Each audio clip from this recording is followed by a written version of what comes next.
As-salamu Aleikum, hope you're doing well. It's time to take a dive into another surah. Today we are looking at Surah Al Ghashiyah, inshallah. So let's just jump right into it, starting with the first ayah. هل أتاك حديث الغاشية? Has the news of Al Ghashiyah reached you? And this is understood to be directed towards the Prophet ﷺ as a question format, but of course also there is a message and a reminder for us as well. Now, Al Ghashiyah, which is understood to mean the day of judgment, the word al-Ghashiyah actually means the overwhelming event. So this is one of the names for the day of judgment. There's different names. This is one of them because it is a day where we will all be overwhelmed and overcome by the events of this day. So we've seen before where we have this question format and then Allah gives us kind of a response or details for us to understand what that thing that He's mentioning is. So we are going to now see details of the day of judgment for us to get more insight and more information as to what this day is going to look like. So the second ayah goes right into it and says, وُجُوهٌ يَوْمَئِذٍ خَاشِعَةٌ. It describes the types of faces on that day. So it says on that day, faces will be خاشعة. This word خاشعة, you might have heard a similar word when we talk about خشوع, when we talk about prayer and having خشوع in prayer, which is humility, humbleness in prayer. خاشعة has that same root. So on that day, faces will have humility or will be humbled. Now, this is not necessarily a good thing because these are faces that will be humbled on that day when it will be of no benefit to them. So, what did these people do, and what is this group of people that will finally be humbled on this day? The next verse tells us a little bit more. عاملة ناصبة, overburdened, exhausted. These are people who worked and strived in the dunya and put in their efforts in the dunya, but were not striving for the right thing. We're not striving for things for the sake of Allah. So they're working so hard, so focused, so distracted on the dunya, racing for the dunya, but racing away from Allah and not towards Allah. So they did so many deeds and became tired and exhausted doing these different deeds, waking up and hustling and bustling and all of this in the dunya. But at the end of the day, all of it didn't matter. Because what happens to this group of people, the next verse tells us, تَصْلَى نَارًا حَامِيَةً, burning in a scorching fire. This group, as we said, they're working tirelessly, but for the wrong reasons. And this group, Allah describes them as ending up with a fate in the fire because they were striving for the wrong thing. And Hamia is really hot, intense heat. So the description tells us how intense this fire is. تسقى من عين آنية, left to drink from a scalding spring. So what they have to drink from is a spring, but it's not a spring that is of benefit. It is a scalding, boiling spring. ليس لهم طعام إلا من ضريع. They will have no food except ضريع. There's different interpretations as to what this word is. Some say it's a tree, some say it's a plant, some say it's a plant with thorns, some say it's a specific type of plant that has dried out in its dried form and it becomes poisonous at that stage. There's a little bit of differences to what exactly this is, but we know it is something foul, disgusting, horrible, and is of no benefit because we are told in the next verse, لا يسمن ولا يغني من جوع. It doesn't nourish nor satisfy hunger. So usually when we eat, when we think about eating, right, we are eating for the sake of getting some nourishment, some nutrition in our bodies, or for the sake of satisfying our hunger, right? We're feeling hungry, we want to satisfy it. So Allah tells us this food pretty much has no benefit. It doesn't give any nutrition or nourishment to the body, and it doesn't take away that hunger that one feels. So it's really something of absolutely no benefit. So we see that they have a scalding, boiling drink and a foul, non-beneficial, harmful shrub or plant to eat from. So things that have no benefit to this person. So Allah gives us an imagery, a very disturbing imagery, an imagery that none of us would want to be a part of, right? A painful, distressing version of events. But then the surah shifts focus now and tells us about a different group. Again, it starts off by describing the faces of these people. So we have وجوه يومئذ ناعمة. It's a similar verse, but one word changes, which is the description of what the face looks like. So on that day, faces will be ناعمة, glowing with bliss. So it already sounds more joyful. These faces will be joyful, will be pleased. So now we know something good is coming, right? And we want to know who is this group of people? How can we be from this group of people? So the verses continue to describe this group. لِسَعْيِهَا رَاضِيَةٌ, pleased with their striving. This group of people strove and worked hard for the right reasons, for the sake of Allah. So they are pleased with what they strove for because now they are rewarded for all that striving and hard work and efforts that they put in this dunya that was for the right cause. So now we see the contrast. Now this group that did strive and do good deeds for the right cause. And where does this group end up? في جنة عالية, in an elevated garden, in a lofty paradise. لا تسمع فيها لاغية, where no idle talk will be heard. So they will not hear harmful speech, they will not hear foul language, they will not hear anything that is harmful or ill to the ears or unpleasant.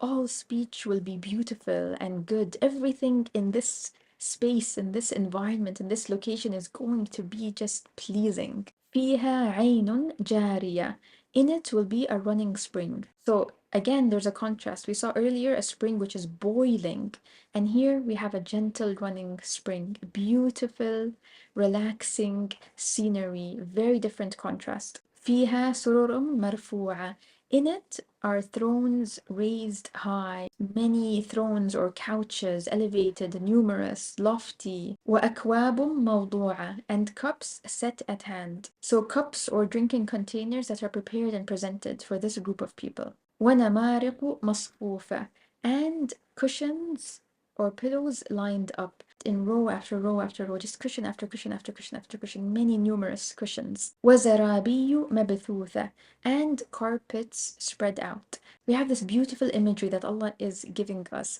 Lofty thrones and couches and rows of pillows and cushions and cups that are presented to these people and carpets spread out. Just lofty luxury, beauty, comfort, peace, serenity. So we are given these two contrasts, and then the surah shifts gear again and we come to a reflection stage. So now that Allah has presented us two groups of people, He asks us to take a moment to reflect, because we have a choice and it's in our hands which group of people we fall into.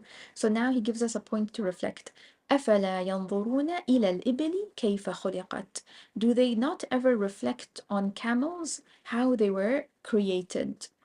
So camels at that time, the Arabs around them, they had camels all around them. So Allah tells them, look at the camels that you have in front of you and reflect on them. Reflect on how masterfully created these camels are. An extremely powerful animal, gentle at the same time, able to carry heavy loads. You benefit from riding it, you benefit from eating it, you benefit from milk from it, you have different benefits that you get from it. So Allah questioned, do they not reflect? It's a reminder to us to reflect, look around you.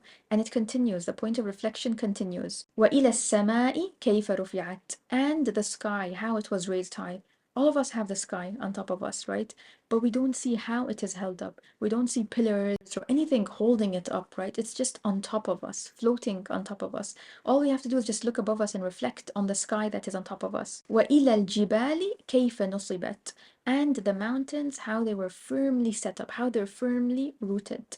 So look in front of you at the camels, look above at the sky, look to the side at the mountains, and look down to the ground. وَإِلَى الْأَرْضِ كَيْفَ سُطِحَتْ, and the earth, how it was leveled out, how it was spread out.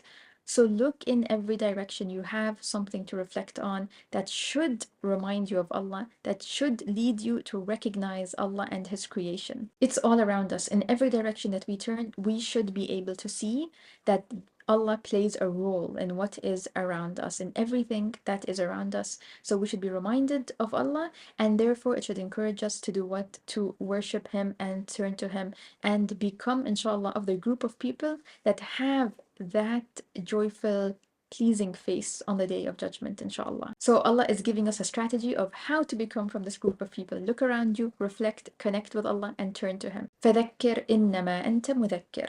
So remind, for your duty is to remind. This is directed to the Prophet ﷺ again, as we mentioned. So he's being told to remind people, your duty is only to remind. لست عليهم بمسيطر. You are not there to compel them to believe. So a reminder to the Prophet that his duty is to share the message, spread the message, but he cannot force anybody to believe. That is out of his hands, out of his control. Everybody is responsible for their own decisions. So the Prophet ﷺ is not accountable for other people's decisions. It would distress him, it would upset him. He would be concerned and worried when he would see people not accepting the message. But throughout the Quran, we see reminders to the Prophet ﷺ to not worry, that his duty is done when he shares the message. It's not his responsibility whether someone accepts it or not. And that's a reminder to us that each one of us is responsible for our own actions, and each one of us can make our own decisions and choose what path to take and inshallah what group to be part of. إِلَّا مَنْ تَوَلَّى وَكَفَرْ فَيُعَذِّبُهُ اللَّهُ الْعَذَابَ الْأَكْبَرَ.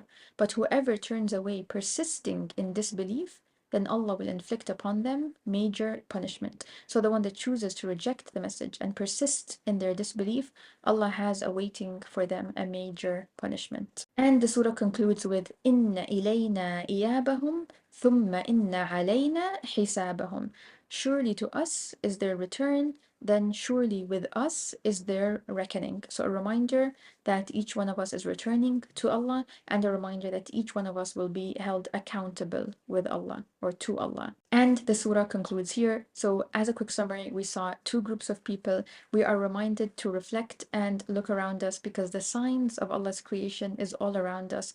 We shouldn't doubt that Allah exists. He gives us enough proof all around us to look around us and reflect on the things that He has created around us. He gives us some examples of His masterful creation for us to look at and ponder, and inshallah grow and strengthen our connection and our faith and our belief in Allah. And we conclude being reminded that we are all going to return to Him and we will all be held accountable. So inshallah, our takeaway from this surah is to reflect and see what we are striving on in our day-to-day life. Are we striving for dunya things and therefore forgetting Allah in the process? For example, running to hustle and bustle and get to work and so on, but missing our Fajr prayer, Dhuhr prayer, and Asr prayer, and all our prayers, and not remembering Allah during the day and so on because we are too busy chasing the dunya? Or are we prioritizing our prayers and putting that first and everything else second? So inshallah, it's a point of reflection for each one of us to reflect on where our priorities are and what we are striving for, because we want to come on the Day of Judgment, inshallah, fully pleased with what we have to put forth